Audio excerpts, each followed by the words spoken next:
warahmatullahi wabarakatuh. Waalaikumsalam warahmatullahi wabarakatuh. Alhamdulillahirobbilalamin. Allahumma sholli ala sayyidina Muhammad wa ala ali sayyidina Muhammad. Anak-anak, bagaimana kabarnya hari ini? Alhamdulillah baik, Bu. Nah, alhamdulillah semua dalam keadaan baik ya anak-anak. Nah, anak-anak, pada pagi hari ini Ibu Guru Ifat akan mengajarkan kalian tentang mata pelajaran fikih. Nah, sebelum kita memulai pembelajaran pada pagi hari ini, alangkah baiknya kita berdoa terlebih dahulu ya. Nah, silakan Mbak Ica untuk membimbing doa ya. Berikutnya nanti Bu. Kita bagi dulu siap ya. Berdoa mulai. A'udzu billahi minasy syaithanir rajim. Bismillahirrahmanirrahim. Raditu billahi rabban wa bil islami dinan wa bi Muhammadin nabiyyan wa rasulah. Rabbi zidni ilma warzuqni fahma. Amin. Nah, anak-anak, sekarang waktunya Ibu Guru langsung ya. Mbak Aprilia Ica, Hadir, Bu. ya hadir. Mbak Zaratul Faturrahmah, Hadir, Bu. nah, alhamdulillah anak-anak pada pagi hari ini masuk semua ya. Ya. Nah, anak-anak, pada pertemuan kemarin kita sudah mempelajari tentang hukum yang mutlak atau yang disepakati. Contohnya apa saja anak-anak? Yang pertama ada Quran. ya Al-Quran, yang kedua ada Hadis. ya, kemudian yang ketiga ada ijma, dan yang keempat ada qiyas. Nah, pada pertemuan pagi hari ini kita akan mempelajari materi baru, yaitu tentang hukum yang mutlak atau hukum yang tidak disepakati. Nah, hukum ini yang pertama ada istisna, yang kedua ada maslahah mursalah, yang ketiga ada istishab, dan yang terakhir ada urf. Nah, tujuan pembelajaran pada pagi hari ini yaitu yang pertama, Ibu Guru berharap anak-anak dapat memahami seputar istisna, kemudian yang kedua dapat memahami seputar maslahah mursalah, yang ketiga dapat memahami seputar istishab, dan yang terakhir dapat memahami seputar urf. Nah, seputar ini semua tadi ada pengertian, kemudian dasar hukum, kemudian ulama yang memperbolehkan atau yang tidak memperbolehkan, dan yang keempat yaitu contohnya. Langsung saja kita akan mempelajari tentang istisna ya.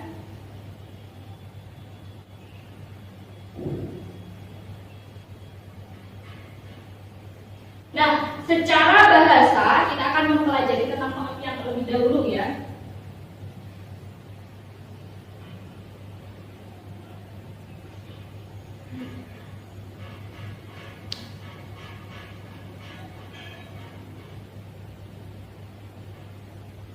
Nah, secara bahasa istisna ini berarti menganggap baik.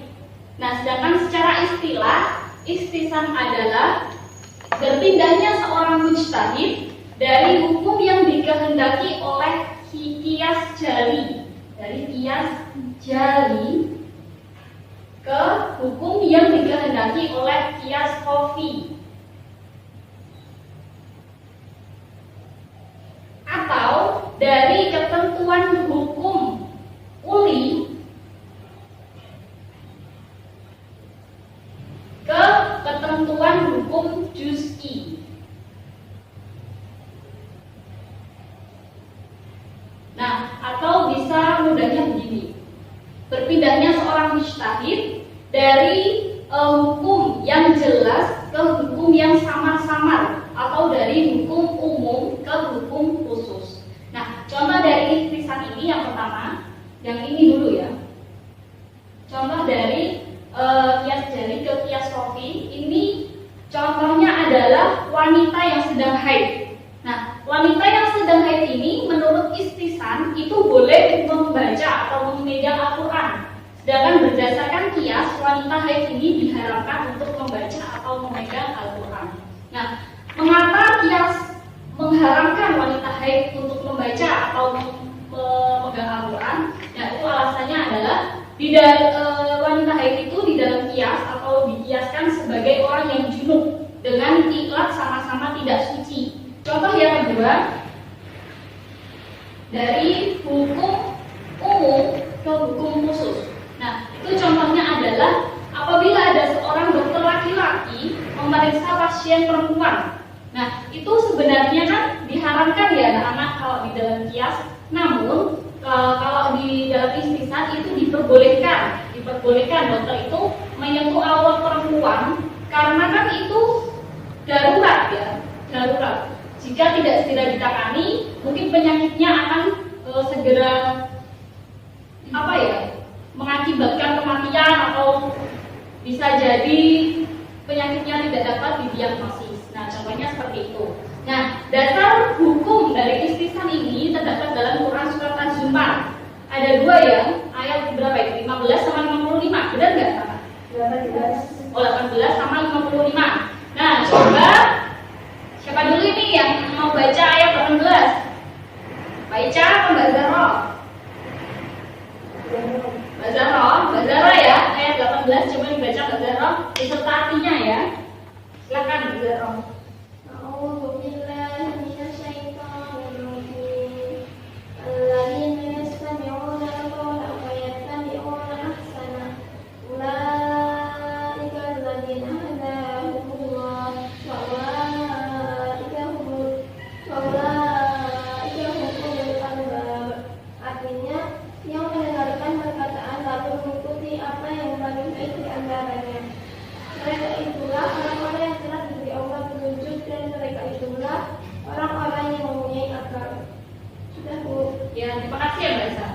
Kemudian dari yang kedua, Quran surat Az-Zumar ayat 55 dibacakan oleh Mbak Ica ya, beserta artinya. Silakan Mbak Ica.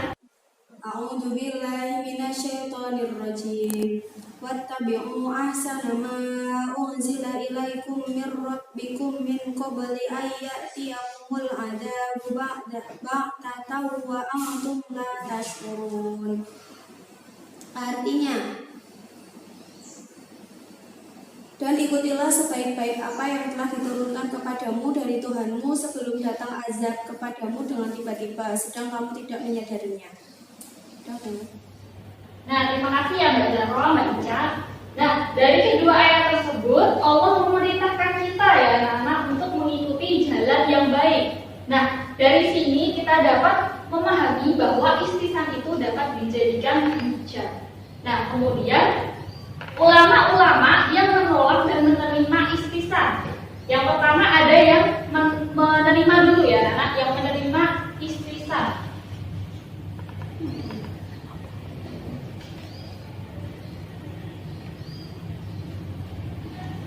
Nah, ulama yang menerima istisna yaitu yang pertama adalah jumhur ulama Malikiyah dan yang kedua Hanabilah. Nah, mereka menerima istisna dan menganggap istisna itu dapat dijadikan sebagai hujah. Kemudian yang menolak istisna yaitu adalah Imam Syafi'i.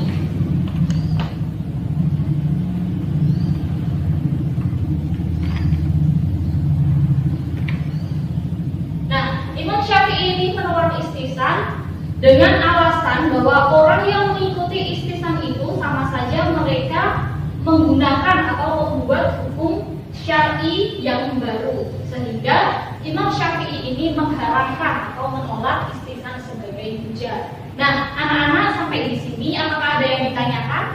Belum. Nah, belum ada, alhamdulillah. Nah, setelah ini kita akan membahas tentang masalah mustalah yang akan disampaikan oleh Bapak Guru anak. Nah, Ibu Guru cukupkan ya materi istisna pada pagi hari ini, akan dilanjutkan oleh Bapak anak. Nah, semoga ilmunya bermanfaat ya anak-anak. Sekian dari Ibu Guru. Assalamualaikum warahmatullahi wabarakatuh. Waalaikumsalam warahmatullahi wabarakatuh. Oke, bismillah. Assalamualaikum warahmatullahi wabarakatuh. Waalaikumsalam warahmatullahi wabarakatuh. Oke, baik. Terima kasih anak sekalian guys, sudah semangat pagi hari ini. Gimana kabarnya? Alhamdulillah. Oh, alhamdulillah. Biasa. Allahu Akbar. Oke, kembali lagi guys di sini bersama Pak Anang di sini saya akan menjelaskan, ya Bapak akan menjelaskan lanjutan materi dari yang sudah disampaikan oleh Bu Ifat mengenai pertama kemarin istisan. Nah, sekarang sumber hukum Islam yaitu maslahah mursalah. Oke.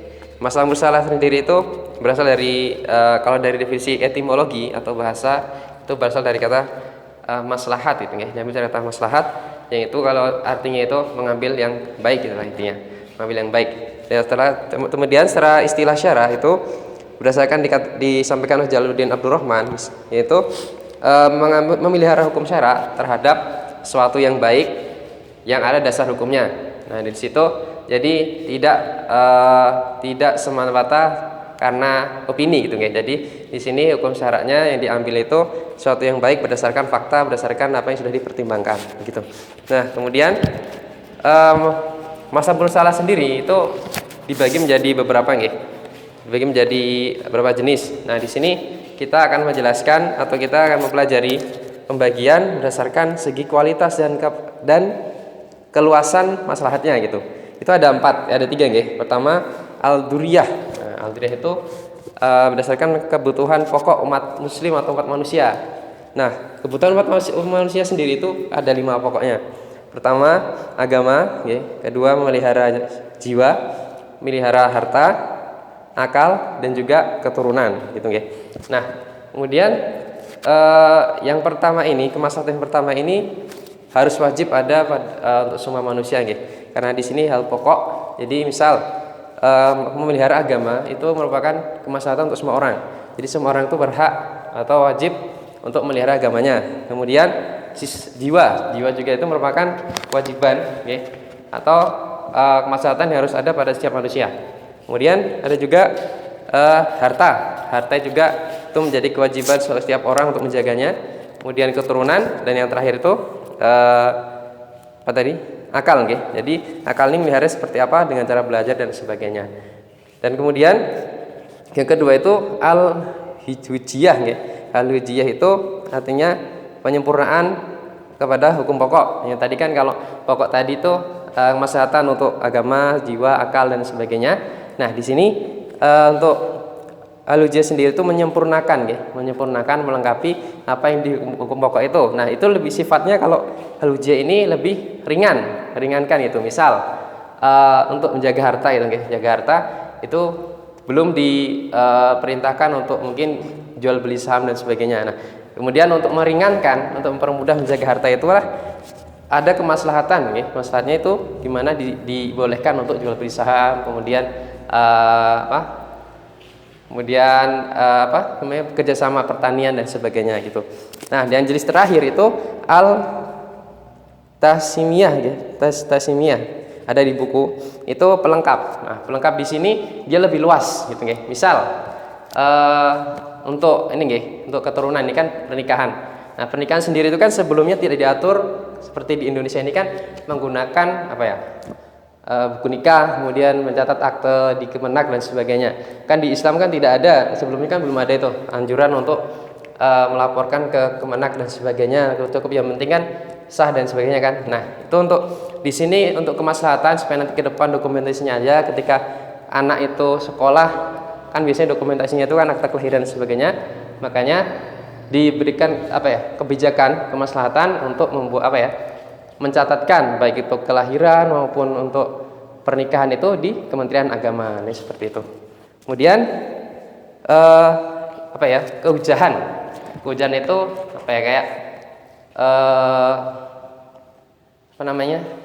hukum ini bisa diterima apa enggak gitu loh. Baik apa enggak itu hujahnya. Jadi sempurna apa enggak, itu bisa diterima apa enggak. Nah, di sini kan hukum itu di hukum dalam Islam itu disampaikan atau dibuat itu untuk kemaslahatan gitu nggih. Tapi kemaslahatan sendiri itu kan kalau untuk manusia itu terbatas oleh ruang dan waktu. Jadi misal kemaslahatan kita hari ini mungkin kita makan ini sudah terlalu maslahat. Nanti kan ke depannya mungkin berbeda lagi. Nah, jadi seperti itu. Jadi kemaslahatan itu sekarang itu maslahat, mungkin ke depan enggak. Kemudian untuk kita sendiri maslahat bisa jadi untuk orang lain enggak. Jadi kemaslahatan ini sifatnya ini nggih. Dia tergantung ruang kondisi, kemudian tergantung situasi dan kondisi dan sebagainya. Jadi makanya berdasarkan latar belakang tersebut, makanya kemaslahatan mursalah ini di hujahnya sudah di ini guys, sepakati oleh para ulama, jumhur ulama, usul fikih. Jadi di sini bisa dijadikan sebagai sandaran hukum. Asalkan memang di Al-Qur'an atau di sunnah, kemudian di ijma, kemudian di istisan itu belum ada, maka yang di masalah mursal ini bisa dijadikan sebagai dalil hukum. Misal nanti ada permasalahan, pertama ditinjau dari Al-Qur'an dulu. Al-Qur'an belum ada, di sunnah belum ada lagi, kemudian di ijma belum ada, di istisan kalau istisan belum ada, baru masalah mursalah berlaku. Jadi seperti itu. Kemudian yang terakhir ya, kita akan pelajari di buku ada, silakan nanti dibuka nggih. Itu mengenai ini syarat-syarat syarat-syarat masalah mursal itu bisa dijadikan sebagai dalil hukum gitu nggih. Nah, di sini berdasarkan yang disampaikan oleh Imam Ghazali itu ada beberapa syarat yang harus dipenuhi. Dan ini coba buka dulu. Nah, di sini pertama syarat yang harus ada itu pertama, kemaslahatan tersebut termasuk dalam tingkatan atau kategori kebutuhan pokok. Nah, tadi kan kebutuhan pokok ada 5 nggih, agama, kemudian harta, menjaga jiwa, kemudian ada apa lagi? Jaga akal, kemudian keturunan. Nah, jadi kemaslahatan itu bisa diterima menjadi dalil hukum itu apabila kelima ini tercakupi gitu guys. Jadi artinya itu kalau mau membuat hukum itu harus ditinjau dulu. Apakah kalau dengan hukum ini nanti menimbulkan kemaslahatan untuk 5 pokok tadi atau tidak. Kalau itu ternyata menimbulkan mudarat, maka tidak bisa dijadikan sebagai dalil hukum. Kemudian kedua, maslahatan tersebut harus bersifat pasti dan tidak boleh disandarkan pada dugaan. Nah, jadi di sini artinya harus diyakini betul, di cross check dulu, dipelajari lagi apakah hukum ini sudah mencapai bisa dirasakan itu loh kemaslahatan oleh orang-orang. Apabila di situ nanti ternyata tidak bermaslahat untuk semua orang, ternyata banyak mudaratnya, maka itu tidak bisa dijadikan sebagai dalil hukum. Kemudian yang ketiga, kemaslahatan tersebut harus bersifat universal. Jadi tidak boleh itu membuat hukum maslahatnya untuk dewe gitu, nggak boleh. Jadi harus menjaga semua orang. Misal kita membuat seperti tadi, contohnya tadi kan akte kelahiran dan sebagainya. Itu kan masalahnya bukan kita buat orang sendiri kan, tapi buat orang lain. Jadi misal nanti kemudian hari kok adalah anaknya hilang dan sebagainya itu kan, nanti kan mesti dicari dulu, dicari. Jadi benar anaknya apa enggak? Lihat dari aktenya, benar enggak? Nah, jadi kemaslahatan itu harus bersifat universal, tidak boleh bersifat individu gitu. Yang terakhir, kemaslahatan tersebut harus sejalan dengan intensi legislasi hukum Islam. Nah, jadi kembali lagi hukum Islam berarti apa yang dibuat itu harus sesuai dengan kaidah Islam gitu, tidak boleh menyimpang. Seperti kalau kita ambil contoh gitu, anak sekalian, sekarang kan zamannya TikTok gitu kan. Nah, TikTok itu kan banyak yang perbanyak perdebatan apakah itu halal atau haram dan sebagainya gitu kan. Nah, kalau kita ambil dari masalah mursalah sendiri ini, kita ambil tinjau dari sini guys. Pertama, kita ambil misal kalau kita biarkan TikTok itu, kalau kita menganggap TikTok itu haram, tapi anak-anak muda kan lagi senang-senangnya gitu kan. Adalah kan di TikTok itu banyak yang negatif gitu, berjoget-joget dan sebagainya itu kan malah menimbulkan mudarat. Nah, di sini bisa masalah mursalah berlaku. Jadi bisa dibolehkan halal, bisa diterapkan di TikToknya, yaitu buat dalam dakwah. Seperti mungkin TikToknya diganti dengan konten-konten dakwah, misal maka jangan berdiri dan sebagainya, itu kan bisa di TikTokkan itu kan. Terlebih tersampaikan kepada orang-orang gitu. Apalagi anak muda gitu. Jadi dengan masalah mursalah ini kita semua bisa melek hukum, maksudnya kita enggak sitek-sitek itu halal haram dan sebagainya, enggak boleh gitu kan. Kita lihat tinjau dari kemaslahatannya gitu. Jadi kalau kita sudah lihat tinjau dari maslahatnya gimana, nanti kita bisa bersikap yang baik gitu. Jadi biar kita dalam menyikapi itu adil, jadi tidak gor awaton ngejudge gitu. Gitu nggih. Jadi hari ini kita belajar itu aja nih teman-teman sekalian, dari pengertian, kemudian dari legalitas, kemudian dari dari syarat-syarat dan juga dari jenis-jenisnya. Nah, mungkin ada yang ditanyakan nggak? Tidak ada. Kalau tidak ada yang ditanyakan, Bapak meminta salah satu dari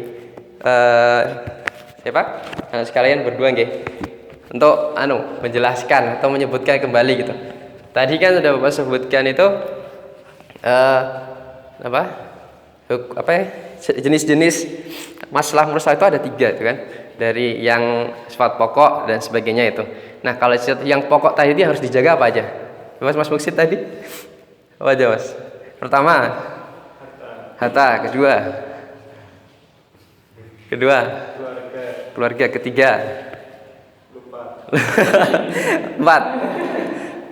Mas Topik pertama akal, 2, jiwa, 3, harta, 4, agama, 5. terakhir keturunan. Ya betul, sip, pintar. Nah jadi itu ya. Jadi masalah yang pokok itu di setiap orang itu ada 5. Jadi ada setiap orang. Jadi mulai jadi menjaga agama, menjaga akal, menjaga keturunan, menjaga harta dan juga menjaga jiwa. Jadi kalau kita mau membuat hukum, tapi untuk buat hukum juga itu kan nggak setiap orang bisa ya. Jadi itu ya harus ada syarat-syaratnya juga. Nah itu untuk syarat-syaratnya kita pelajari di minggu depan. Kita hari ini pelajari hanya untuk selingkup ini aja dulu. Kemudian Bapak bertanya lagi dulu.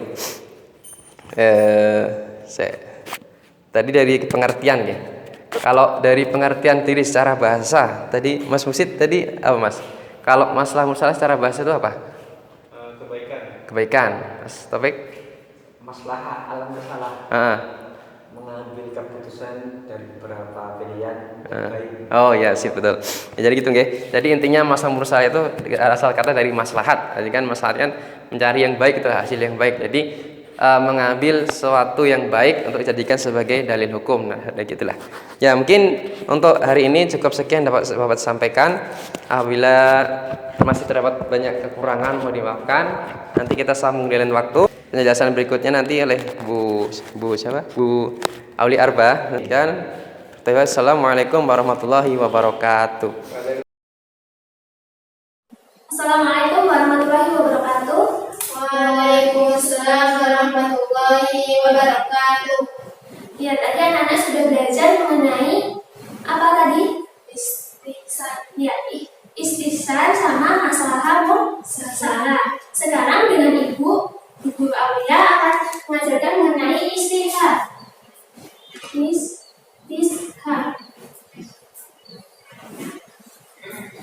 Ada yang tahu pengertian dari istishar secara bahasa? Ya, secara bahasa itu tolabul musuh.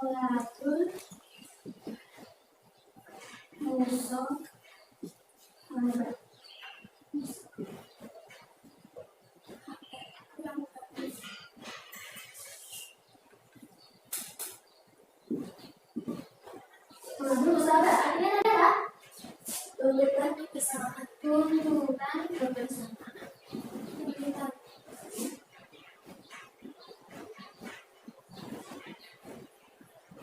Dan istimewaan musahabah.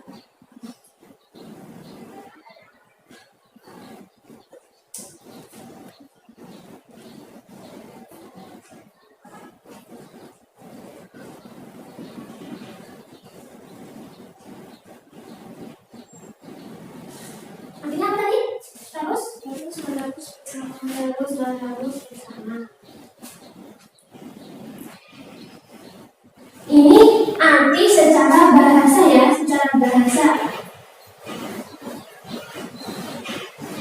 Secara bahasa, tolabul musahabah, tuntutan kebersamaan, dan istimrarul musahabah, terus bersama. Kemudian, kalau secara istilah, ada yang tahu?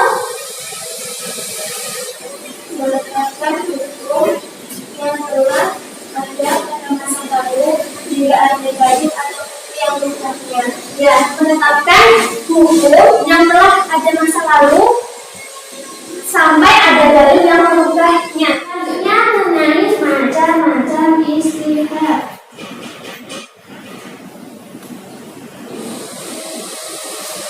Itu ada 3. Ada 4. Apa saja? Zahra, apa saja? Istishab al-adam. Ya, istishab al-adam. Artinya apa? Istishab al-adam. adanya satu hukum yang ditiadakan oleh akal berdasarkan asalnya dan tidak boleh didapat oleh syarat.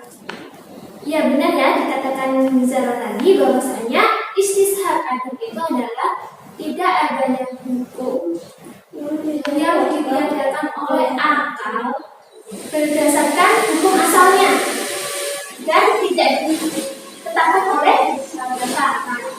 Ada yang bisa mencontohkan? Belum tahu contohnya? Baik, Ibu contohkan ya. Istishab Adam itu contohnya sholat wajib. Sholat wajib itu sebenarnya ada berapa? Ada 5 kali sehari. Ada 5 kali sehari. Di istishab Adam itu tidak ada. Itu namanya sholat yang ke-6. Jadi secara akal itu tidak ada ya sholat yang ke-6. Dan sholat yang ke-6 itu juga tidak ditetapkan dalam syarat. Itu ya anak-anak mengenai istihab adab. Kemudian yang kedua mengenai macam-macamnya apa? Yang kedua Istishab umum atau nas dan menyadari dan membuatnya berupa mukhasis dan nasib. ya. Mukhasis itu apa? Ada yang tahu? Khusus atau kekhususan. Ya, khusus atau kekhususan. Kalau nasib itu adalah penghapusan. Ada yang bisa mencontohkan dari macam-macam istihad yang kedua? Ya, tidak. Contohnya adalah ayat Al-Quran, hukum mewaris orang anak didapatkan bagian dari orang tuanya. Hukum tersebut berlaku umum untuk semua anak sampai dapat dari yang memutuskan, yaitu hukum tentang pembunuh tidak mendapat waris yang terdapat dalam hadis Nabi, yaitu hadis Tirmidzi dan Ibnu Majah yang berbunyi pembunuh tidak memperoleh harta waris. Ya, contohnya itu ya. Contoh dari istihad umum atau hukum mawaris, hukum waris. Saat hukum waris itu sendiri bahwasanya anak pada umumnya itu mendapatkan waris, dan ketika ada suatu sebab yaitu melakukan pembunuhan, maka anak tidak mendapatkan waris. Itu mengenai hukum macam-macam istihad umum anak. Yang ketiga, macam-macamnya apa? Yang ketiga, Istihad hukum. istihad hukum. Istihad hukum itu istihad yang seperti mana? Istihad yang ditunjukkan oleh syarat tetapnya dan kekalnya karena adanya sebab.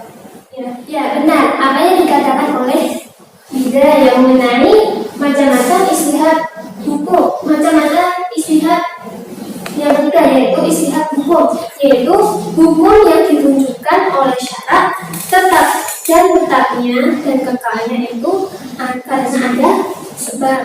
Contohnya itu seorang wanita yang hukum halal bagi seorang laki-laki yang dinikahi karena ada akad nikah yang sah, dan halal selamanya jika tidak ada sebab lain, misalnya ditalak, kemudian fasakh, dan sebab lainnya ya.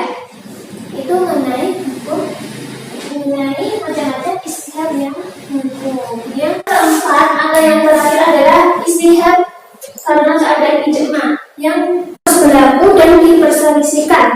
Contohnya itu wudhu.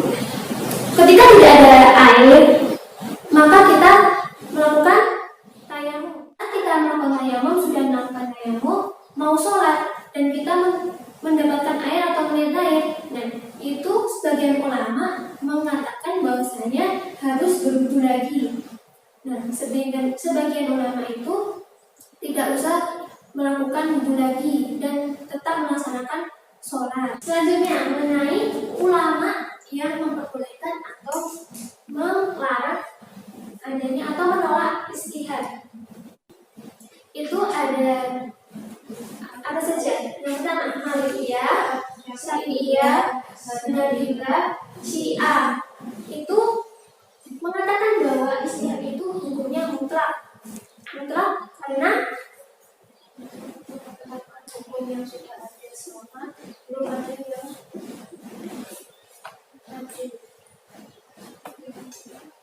ada yang mengubahnya. Jadi maksudnya hukum mutlak dari istihad itu adalah untuk menetapkan hukum yang sudah ada dan belum ada dalil yang mengubahnya. Kemudian yang kedua, Hanafiyah, ulama Hanafiyah ini mengatakan bahwa istihad itu dapat menjadikan hujah untuk menetapkan berlakunya hukum yang telah ada dan menolak akibat hukum yang timbul dari ketetapan yang berlawanan dengan ketetapan yang sudah ada, bukan sebagai hujah karena perkara yang belum tetap hukumnya. Jadi sebagai hujah karena perkara yang sudah hukumnya itu sudah ada, bukan sebagai hujah terhadap perkara yang belum ada hukumnya. Itu mengenai pendapat dari ulama Hanafiyah. Yang ketiga, mengenai pendapat dari ulama mutakalimin atau ulama kalam, ya, itu mengatakan bahwa istihad itu hukumnya tidak, mengatakan bahwa istihad itu tidak diperbolehkan. Ulama mutakalimin itu menolak adanya istihad. Itu anak-anak mengenai ulama-ulama yang memperbolehkan dan mengarang adanya hukum istihad. Dari sini ada yang ditanyakan anak-anak? Tidak ya.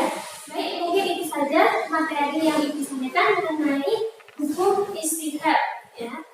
Selanjutnya akan disampaikan oleh guru selanjutnya, guru Wida, mengenai uruf, ya. Mohon diperhatikan nanti ya, agar bisa dapat dipahami.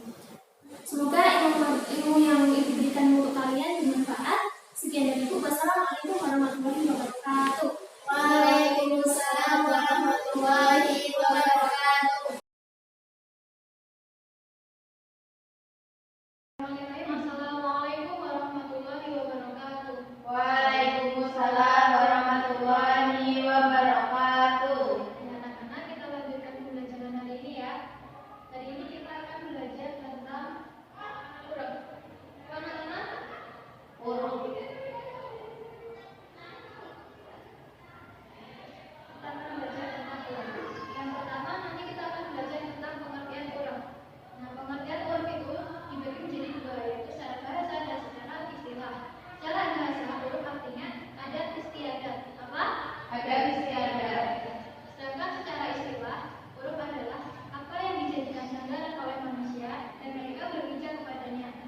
Kemudian berhubungan dengan perbuatan ataupun ucapan yang dilakukan secara khusus.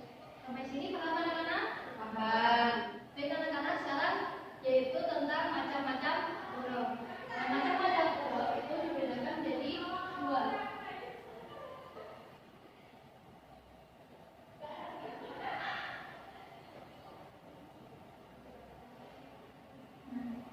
Yang pertama itu ada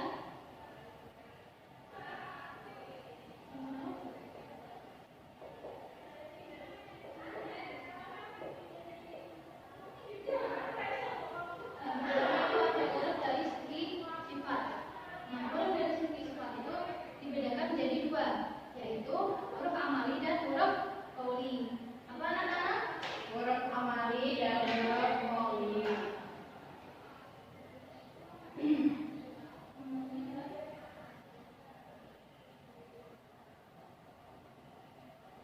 Huruf amali dan huruf qauli. Nah, huruf amali yaitu perilaku yang dilakukan oleh masyarakat secara terus-menerus, sehingga perilaku tersebut menjadi kebiasaan atau menjadi adat istiadat. Nah, itu contohnya yaitu seperti transaksi dalam kehidupan sehari-hari. Nah, misalnya transaksi itu apa anak-anak? Jual beli. Yang benar yaitu jual beli. Sedangkan huruf qauli yaitu ada kebiasaan masyarakat dalam mengungkapkan lafal atau dalam mengucapkan sesuatu. Nah, misalnya itu ada kata al-waladu. Nah, al-waladu di sini mempunyai arti anak laki-laki. Nah, jadi Biasanya hafalan ini digunakan dalam nas-nas atau nas seperti Al-Quran ataupun Sunnah. Nah itu mempunyai arti anak laki-laki. Sampai di sini paham anak-anak? Paham. Kemudian yang kedua itu ada huruf dari segi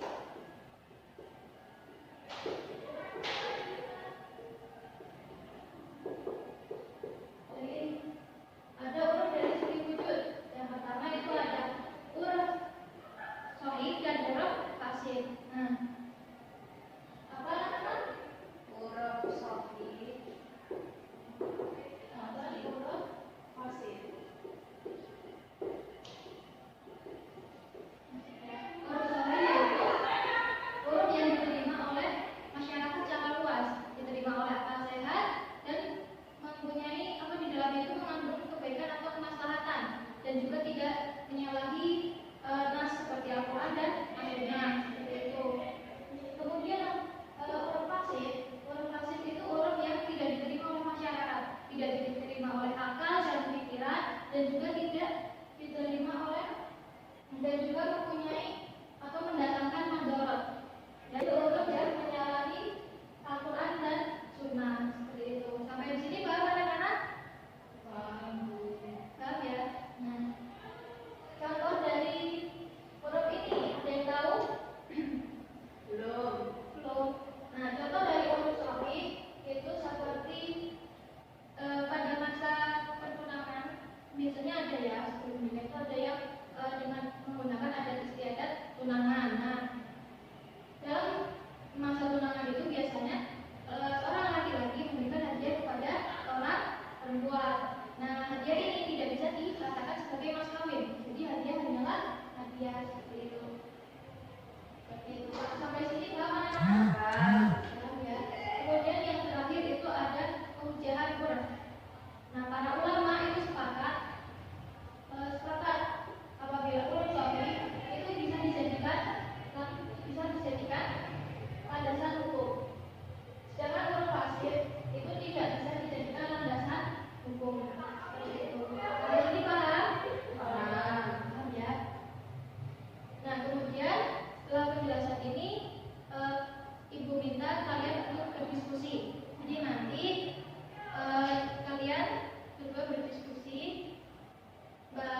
Salah satunya itu menjadi pembicara, kemudian salah satunya menjadi menulis apa yang disampaikan oleh pembicara tersebut.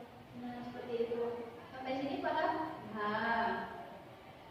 Kemudian nanti bergantian setelah selesai, nanti pembicara yang menulis menjadi pembicara dan pembicara tersebut dan pembicara itu bergantian menjadi penulis. Setelah itu, setelah semua selesai, maka ibu guru minta salah satu dari kalian untuk mempresentasikan apa yang kalian diskusikan. Paham ya? Bahasa artinya mengembangkan secara istilah penduduk selalu hadir dari hukum yang dimiliki ada hukum yang dimiliki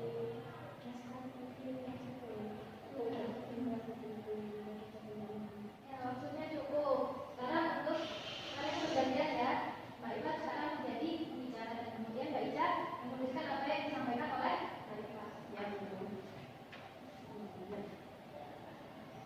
Kita kan jangan.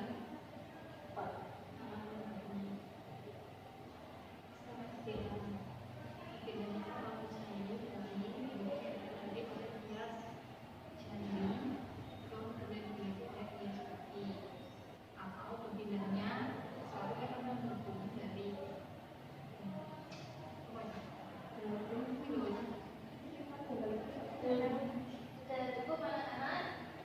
Semuanya sudah menyampaikan ya? Ya Bu. Ya, sekarang kalian sudah mencatat apa yang disampaikan oleh pembicara-pembicara. Nah, kemudian kalian saling gabungkan apa yang kalian catat. Kemudian nanti ibu minta salah satu dari kalian untuk maju mempresentasikan hasil diskusi tersebut.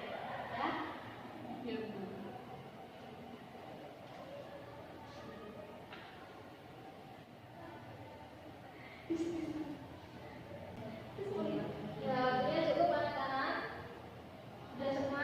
Sudah. Baik anak-anak, sekarang ibu minta salah satu dari kalian untuk mempresentasikan hasil diskusi. Ya, di sini siapa yang mau mempresentasikan? Saya Bu. Meja, silakan. Yang pertama yaitu istihsan. Istihsan secara bahasa adalah menganggap baik. Secara istilah, berbedanya seorang mustahid dari hukum yang digundaki oleh kias jali kepada hukum yang digundaki kias kopi, atau dari ketentuan hukum kuli kepada ketentuan hukum juz'i, karena ada dalil yang lebih kuat menurut pandangan mustahid. Yang kedua, masalah musalah adalah masalah yang tidak ada dalil syarak datang untuk mendatangkannya dan menolaknya. Yang ketiga ada istishab, merupakan menjadikan hukum yang telah tetap pada masa lampau terus berlaku sampai sekarang karena tidak diketahui adanya dalil yang merubahnya. Yang terakhir ada uraf, yaitu apa yang dijadikan sandaran oleh manusia dan mereka berpijak pada ketentuan uraf tersebut, baik yang berhubungan dengan perbuatan yang dilakukan atau perkataan secara khusus. Terima kasih Mbak Ida. Ya, terima kasih Mbak Ida untuk presentasinya. Nah, kesimpulan untuk pembelajaran hari ini yaitu kita telah mempelajari hukum yang tidak disepakati oleh ulama atau hukum mutlak. Nah, itu ada berapa anak-anak? Ada 7.